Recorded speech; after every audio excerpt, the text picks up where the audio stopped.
Fine whiskey, Canadian rye. It all begins with grain and a long tradition of distilling craftsmanship.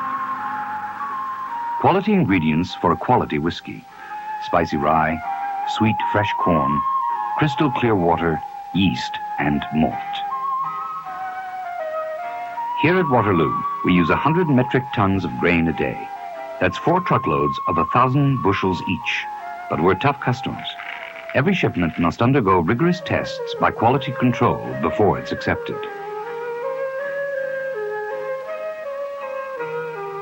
What are we looking for in grain? Well, sweetness and freshness in the case of corn, a spicy aroma for rye. Even the size and regularity of the kernels can make a difference.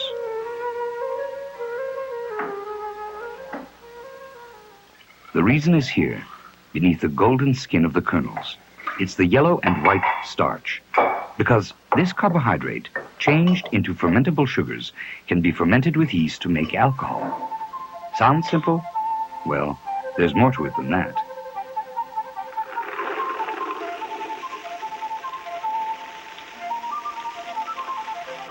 First off, after the grain has been approved, is the milling department, where the rye and the corn are ground to a coarse meal to allow the conversion enzyme to do its work. Just what is the malt enzyme? Traditionally, barley is used to make malt. Let's take a closer look at how it's made.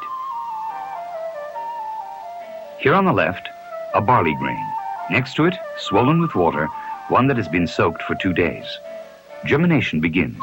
Shoots and roots appear, which means that the converter enzyme, which changes starch to sugar, is active. After 3 days, germination is halted by kiln drying, locking the active enzyme inside the barley. In the malting house, malt is made in large quantities. Its wonderful properties are appreciated by the food industry and the brewer, as well as the distiller. Without it, the carbohydrate in grain could not be fermented. And it's here, in the great cookers of the distillery, that the enzyme does its job on the corn and rye mash, which has been cooked with water to a thick porridge.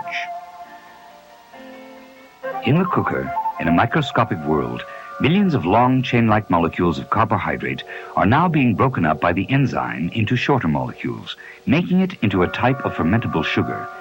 It's a very significant transformation that is taking place, preparing the mash for fermentation.